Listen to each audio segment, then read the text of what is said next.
massive power problems. Pretty awful. We lost mobile home. A week and a half after Ian, testimony draws to a close in the Parkland sentencing trial. And a homecoming tradition gets uncaged in South Florida. It means so much for the students, for the faculty. These stories and more coming up on Newsbreak. Hello, South Florida. I'm Elena Key. I'm Kelly Sanchez. Today is Friday, October 7th, 2022. Live from the South Florida Media Network's Biscayne-based studios in North Miami, this is SFMN Newsbreak. Major power problems in Southwest Florida following Hurricane Ian. Tens of thousands of Floridians have been suffering the effects of Hurricane Ian more than a week after it hit land.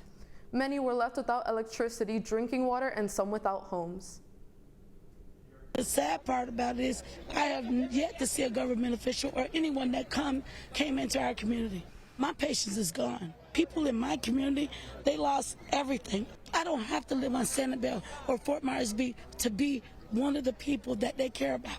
Because to me, that seems like that's all they care about at this point.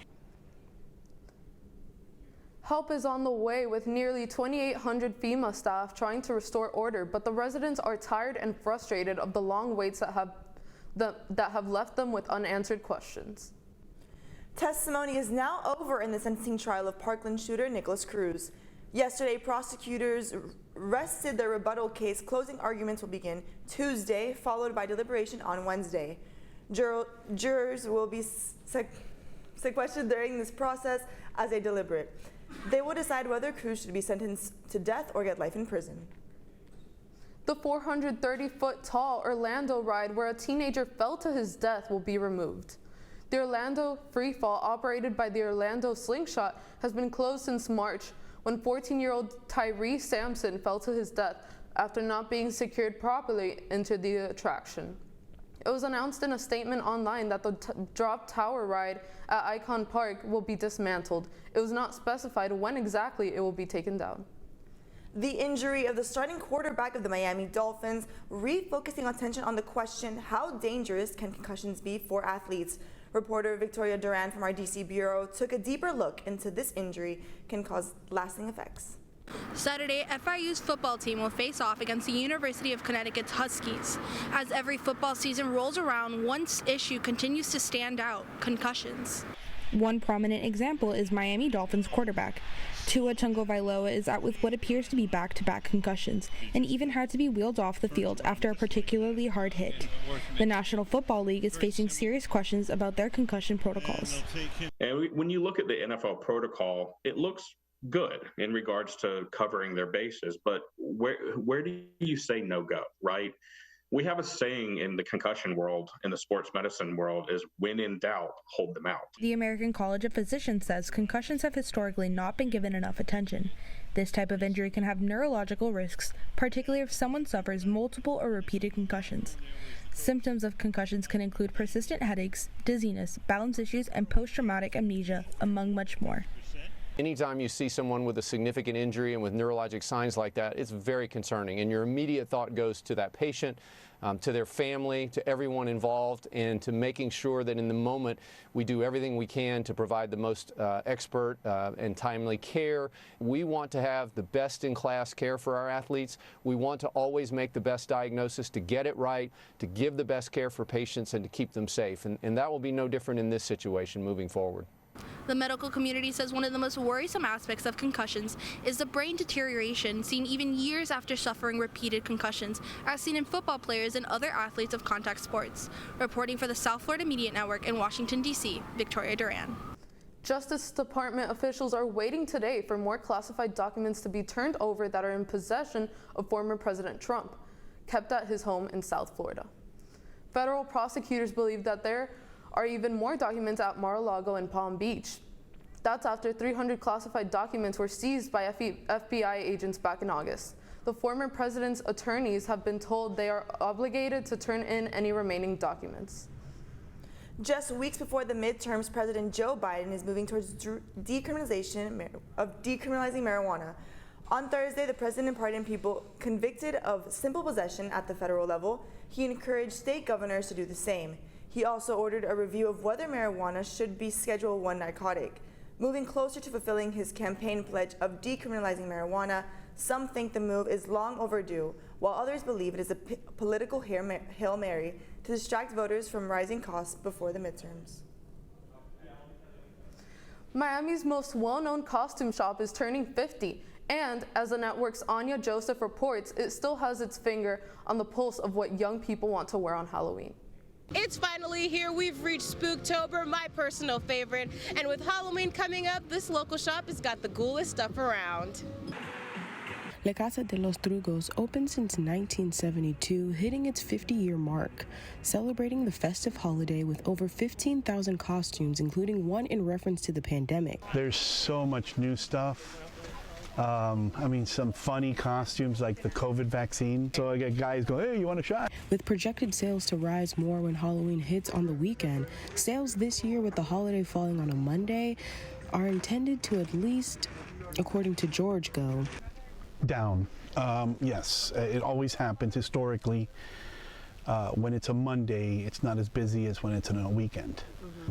Since the restrictions were gone last year, people were just going nuts last year. Mm-hmm.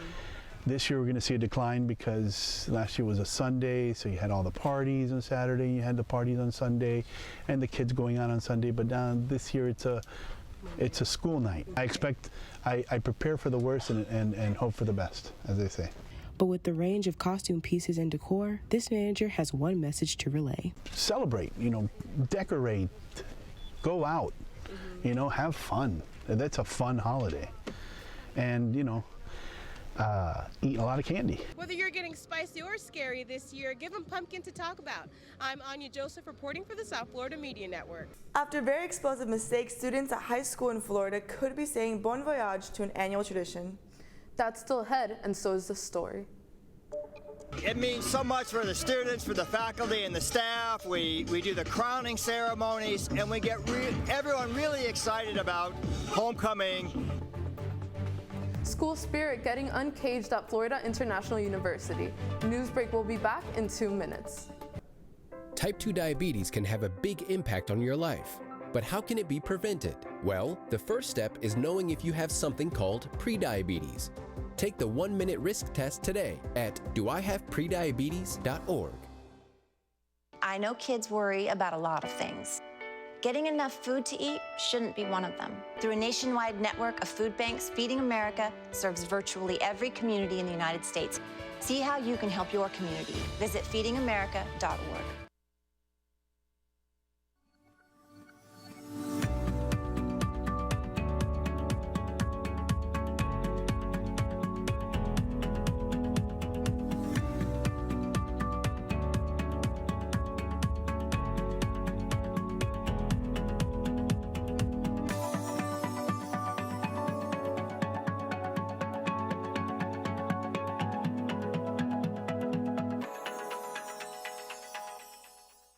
If a natural disaster shows up at your doorstep, you can't just turn it away. That's why it's important to prepare for emergencies before they show up.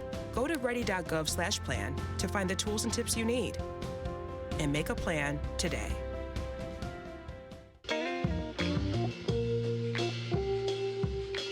You really have done as much for us as you think we've done for you.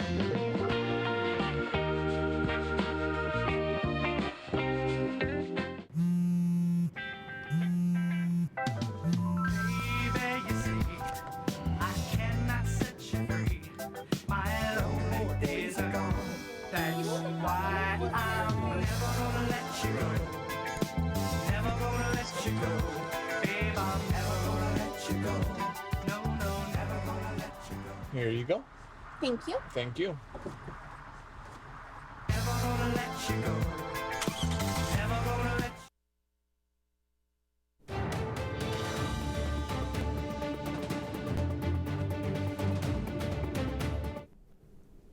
Panthers Uncaged, it's homecoming week at Florida International University. Last night was the 51st signature event at FIU's Graham Center lawns that hosted over 1,000 students and staff for a fun-filled evening. The network's Samantha Gutierrez was there. It's one of the biggest events of homecoming week, Panther Uncaging. Here, the community comes together and shows their Panther pride. This is a great opportunity for Panthers to get to know each other, to get to know our community. One of my favorite is the zip lining. It's just something fun. It's like a mini carnival. We bring it to campus, and everything is here is for free. It means so much for the students, for the faculty and the staff. We do the crowning ceremonies, and we get everyone really excited about homecoming and, of course, our upcoming football game against University of Connecticut. This joyous Panther tradition has been going on for about 18 years, being FIU's signature event that takes months of planning by the homecoming committee. And tonight, we're just getting started.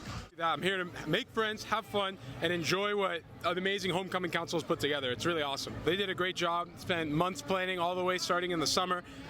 From the very beginning, they've been working hard to get all this done. Really shows the Miami community, not even just FIU students, what FIU is really about and what Panther Pride really means. After a fun night of raising paws, Rory prepares for the homecoming game. Tomorrow at 7, the FIU Panthers will face UConn. Make sure to wear white. For South Florida Media Network, I'm Samantha Gutierrez. Speaking of homecoming, a longtime high school tradition quite literally goes up in flames. A. Crawford Mosley High School has an annual custom to light a bonfire to celebrate their homecoming. A deputy with the Bay County Sheriff's Office went to light the fire, then the explosion happened. The students were at a safe distance behind a fence, and thankfully, no one was injured. That's all the time we have for Newsbreak. I'm Kelly Sanchez. I'm Elena Key. Get more news anytime at sfmn.fiu.edu.